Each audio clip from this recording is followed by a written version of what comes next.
Hello everyone, welcome back to the channel React to Next, and in today's video we will learn to create a contact us form. For this we are not going to use any third-party library like the view are using on our two previous video. Before we have created the sign up form and the login form with the help of Formic and Yup. But in this video, I will create everything from it on the scratch. Like I will create the contact form. I will write the logic like how we can perform the validations. Like there are some inbuilt validations by its HTML itself. So we are going to use this. For the notification purpose, we will use the React Hot Tools library. This one, and also we will use Axios for calling the API. We will try with a fake API like how we can send a post method. If the response is successful, then we will show the success message. Otherwise, we will show the other message that is something went wrong. So this is something what we are going to build in this video. So let's continue the video and create the component for it. Contact us found. So let's create the component. So for this, I will create a component called contact us.jsx, or we can say contact form. Yeah, that is better.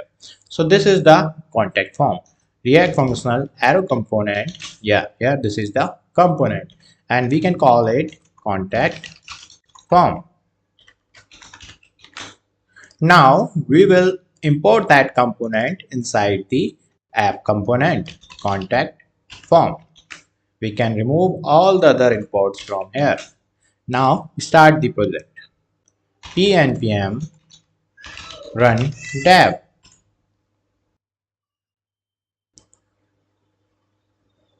Okay, click on the link and now you will see we have the contact us form text in the browser. So what I will do now is I will create a basic contact form inside this component form. If you know, if we using form, there should be a on submit that will be handled here. Also we'll put the input inside this. So because we are creating the contact form, we will have three fields. One is the name, second one is the email, the third one is the message, and the fourth one is the submit button. So these are the fields going to be inside the contact form.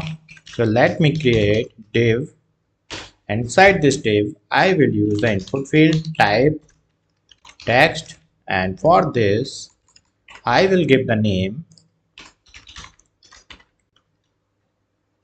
your name, and the value, this is going to be empty initially.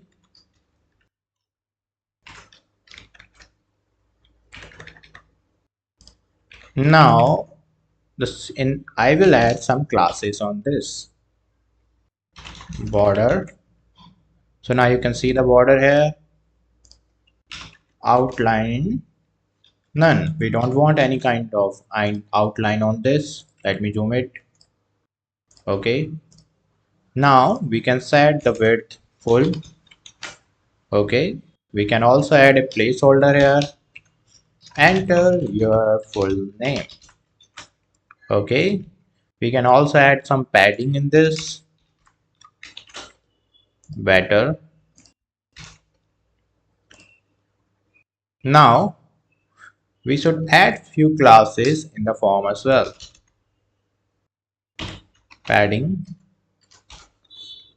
2, that means 8, 3, that means okay, the 4, that means 16. Now we have the padding from the top, left and right. And in the wrapper of the input field, I will add a margin from the bottom. So this is one way like you can manage the margin or the spaces between the input fields. Like if I am using here two more fields, like this was the one I was using for username, this is for your email. Okay, so type is email, and the placeholder should be enter your email address. Now the last one is it should be a text area and placeholder should be enter your message.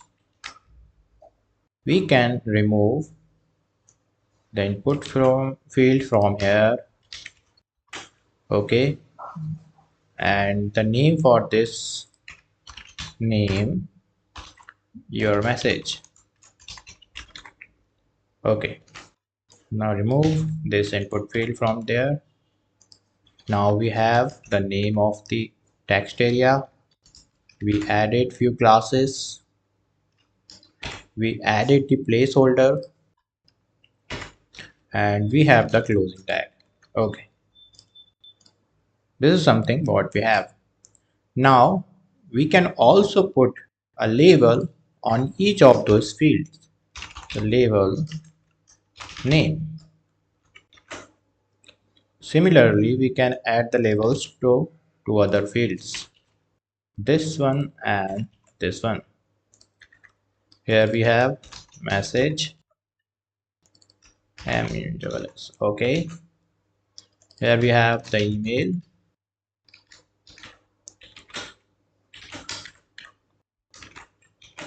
Okay. Now the next field will be a button. So for this we can use this button input type button, or we can just add a button here with the name send, and we can remove this label and we can add some classes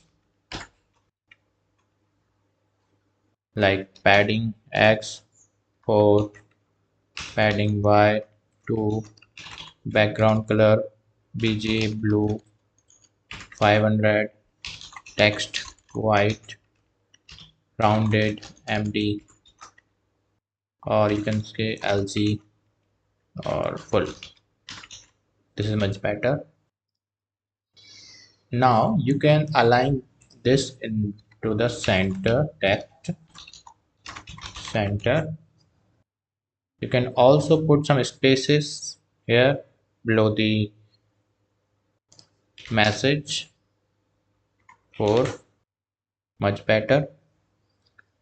Now if you will see on the full screen, this is covering the full area.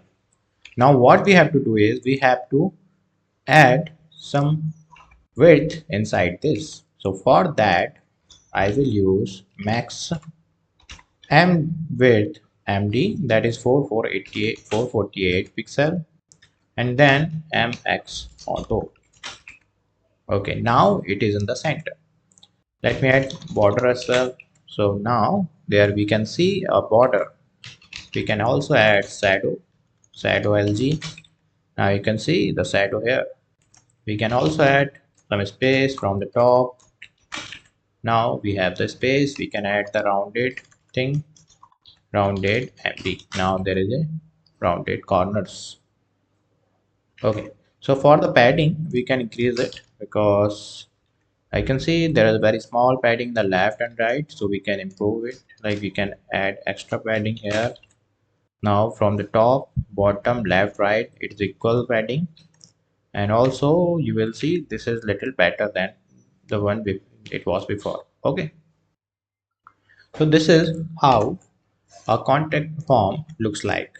We can add heading before all this here, three contact form.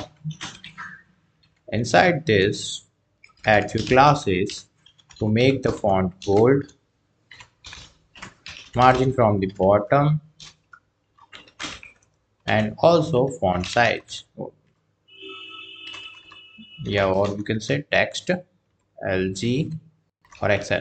Yeah, XL. Okay, and this is much better. You can make it in the center as well, text center. Now we have a contact form with the name, email, and the message field. Once we will submit, we will grab the information. Right now these all the information are in the address bar because this is we're performing like a get method. So what we are going to do on submit, we are going to capture the values from this form. So there are a variety of ways to handle that functionality. So we will do one thing. We will create a state that will store all the values of the input fields, and then on submit we will send these value to the backend. So for now I am just alert the things like the what are the information we are sending, and later on the upcoming videos we will see how we can implement the APIs and get receive the response from the forms. So for this right now I am just only doing things like I will submit the details, I will show the details, and I will also perform the validations. Like if there is any error or the mistake in the email, then I will say the email is not valid. The message we can perform, and you can add, the user can add anything in this, and also the name. So the name should be the basic. We can just add a limit of like how much text is allowed in this. So for this max length is like I put here 100. Now the user cannot write more than 100 characters in this. So that's what we are going to perform in this. So let me create a state here, const form data, set form data, and the initial value we will pass to the state. So here the initial value. So what we are going to pass here, the initial value is constant. The viewer name is empty. Email is also the empty, and the message is also the empty. So your email and your message. So these two fields are empty right now. So once we make the change in this, like if I change anything, it will update the value inside this state, and then we can use it. So for this form, I can get the value and I will put it back to this input field. Same I will do with the email. I will pass it as the value email, and the same I will do with the text area field. Now here I have your message. Now you will see in the form we can type something. If I are not able to type, okay, we are not able to type because we haven't added the on change event. On change set form data. Here we will get the event dot target dot value. So this is something what we are going to pass in this. For this we can do one thing here also, like for we are going to use the previous, we are not going to change the previous data whatever is there is inside the state. We will just change the value of user, your name, and then we will update like this. The similar we are going to use with the other fields. Here we won't change anything, we will only change your email, and the same with the text area. On change, only change the value, get the receive, change the value of your message. Let's see. Now we are able to type something in the input field. I am trying to type a lot because I want to see the limitation. Now we can see we can't type after this. So let me reduce the max length for this. I reduced it to 50. Now if I try to type something, so now the user is not able to type more than 50 characters inside the input field. Similarly, we can add the limitation inside the email. Like if somebody tried to type a lot of things or try to put some extra code inside this, then we won't going to allow for this. In the message, we can also add the limitation like 100 characters. So if somebody try, okay, what is the problem here is the your message, this is the fine, target is fine. Okay, this is actually I should add here after the this. Okay, now I can type inside this. Let me copy and paste it. Yeah, this is the limit of 100. We can make it like 1000 or 500. Now they will have the option like how much data they want in this to put. Okay, so this is how I just added the basic limitation on all these field. Also, when I try to submit, if this is the email field, it will check if the email is valid or not by default. We did not added anything extra inside this because this is the email field. It will by default check like there is a email is correct or not. So we don't have to add anything if you want like to do something in this. Okay. We can also do one thing. We can add the required field in this. The required. This is also the required, and the message is also required. So once we will try to submit it, it will say fill out this field. So this is the basic validation that we have performed on this. If we will add something like I add my name, I add my email at the rate test.com, and I type something in the message, then it will submit all the details. So this is how we are sending the data. Now I have to receive this data inside the API. For this to handle the submit, I will create a function const handle on submit. So now if the form is submitted, we will capture the values. So let's put it here on the on submit and put this function here, the function name here, where I will grab the event. Here I will write something in the now this is the response from the form, so I will just check event and the response, and in the console I will check it, inspect console and check for the response. If I type Srikant Srikant@test.com and the message here, then I submit something, you see the form is refreshing. So for this I will add here event e.prevent default, because this was the default activity. So event.prevent default.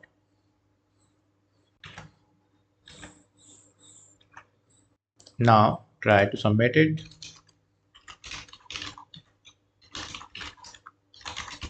Okay, and send. Now you can see the form is not submitting. Let me remove the other things from the browser, that address bar as well, and then I submit it again. Now you will see the form is not submitting. So because I prevented it by this event.prevent default, and now you can see the response also in the console. So what I'm going to do is event.target. Let's try event.target. So what are the things we have inside the event, and then submit the form again. Now you can see we have the complete form.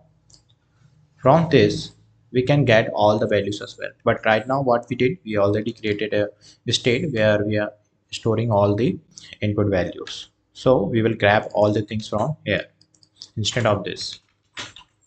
So now if I submit something, you will see this is like all the data we have inside the our form data.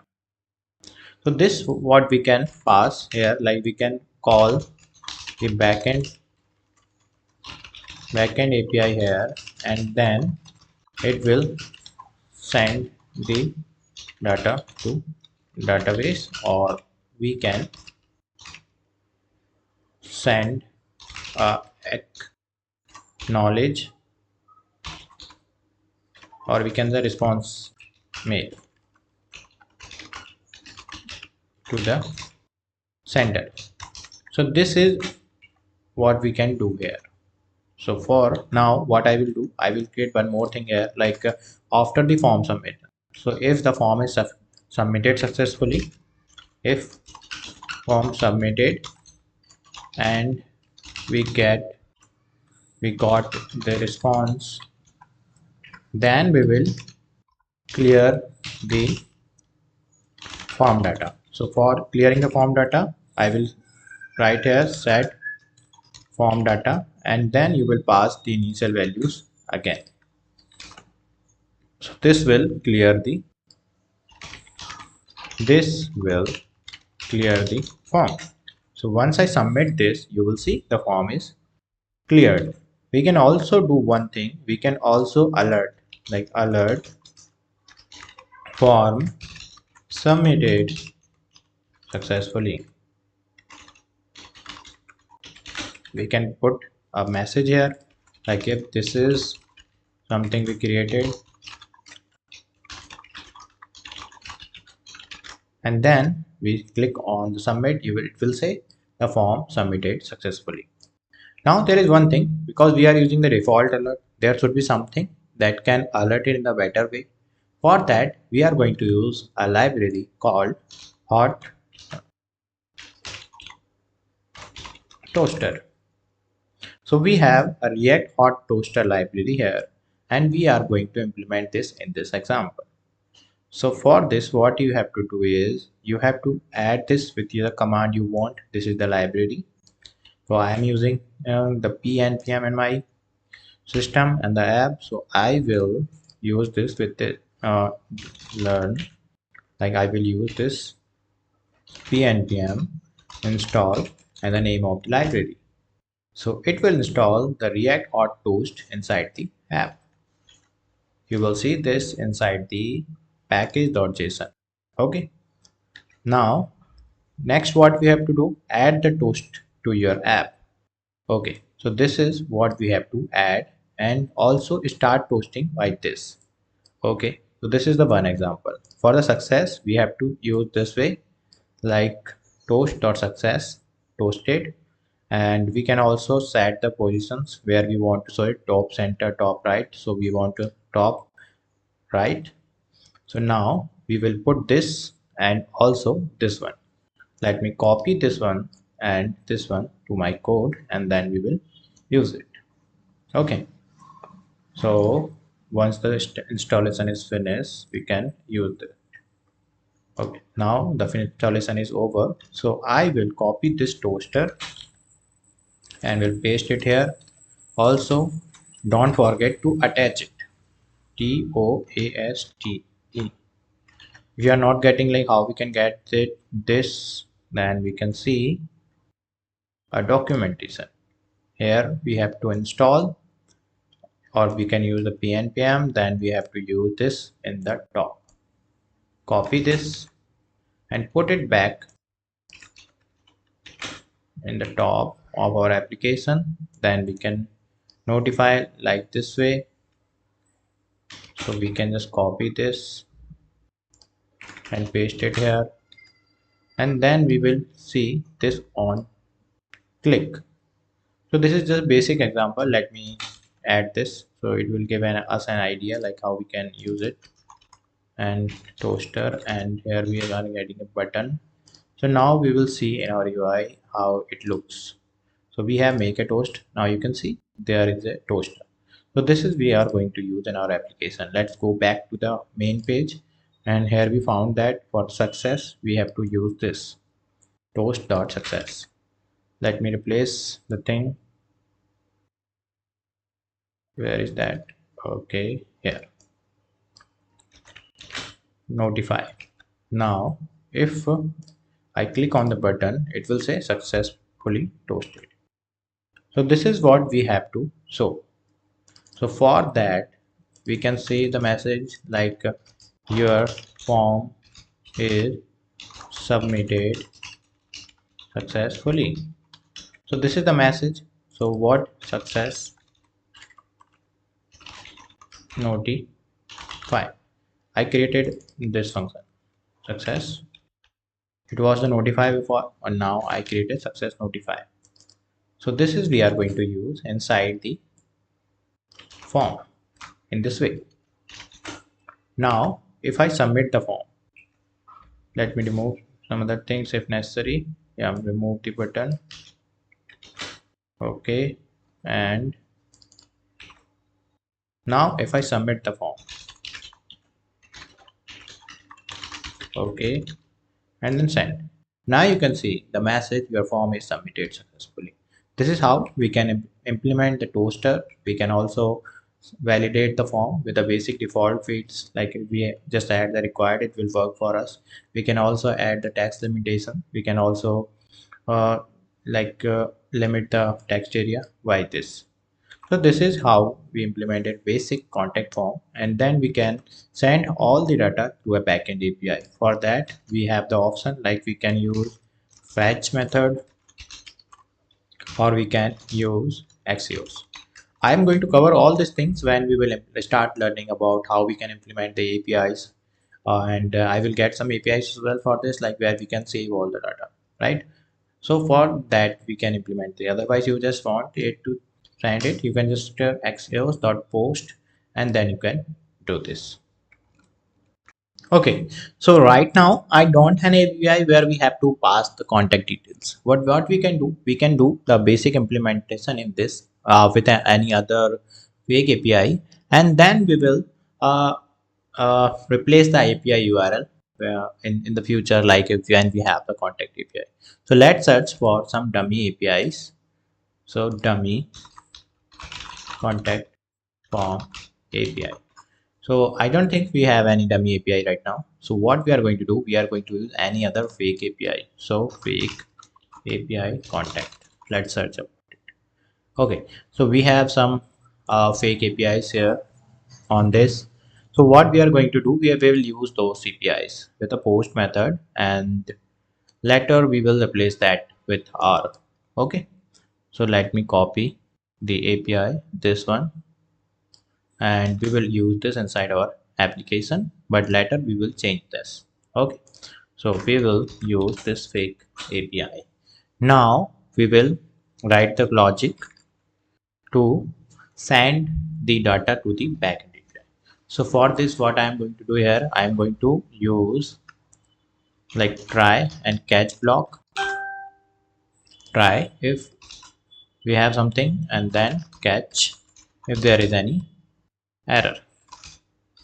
So if there is any error, we are going to show something here, like if there is an error in the form submission, then we can create another notice error, notify your form is the, or we can just say something went wrong, something thing went wrong. So this is something, this the message that we are going to show when there is an error. If this is submitted successfully, then we will show this message. Okay, and in the try block I will call the API, like if we are calling the Axios, this one, if you already don't have the Axios installed on your application, then you can install it with npm or npm npm install Axios. So this is how you can install the Axios, and then you can start using this inside our application. So axios.post, because this is the post method that we are going to use here. We will send the details to the backend API, and for this I will use the post method inside this, and here I'm using the post API as of now, but later we will replace it with the actual API. So let me remove this. Okay, now what I'm doing here, I'm sending the request whatever data I had before, like I had the form data here. So I am sending this form data to this API, and when I will receive the response, I will show all the things here.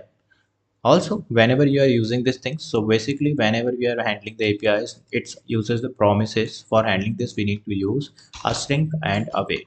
A string, and we have to await until we get the response from this constant response. Okay, now we can see the response in the console. We can say API response API. I think I forget to import this Axios.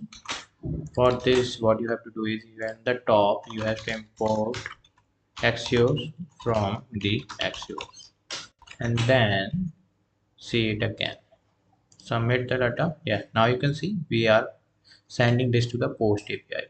Okay, and also we are getting a response 201 with a response code 201. Okay, so this should be in the console as well. Like in the console, if you will see, we have the status code 201, right?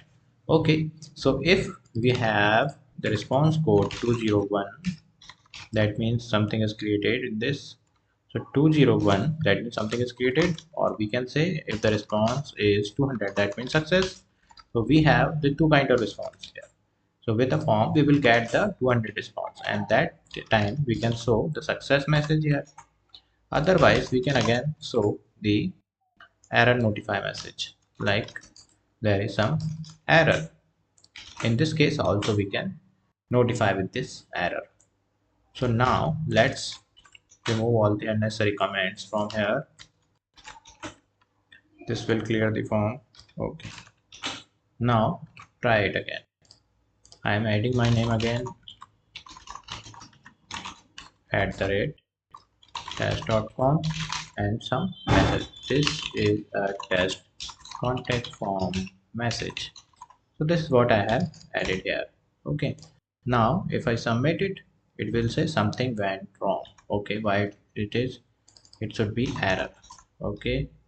Now let's try something again. Now it will say something went wrong. Something went wrong and what at what place or at this place.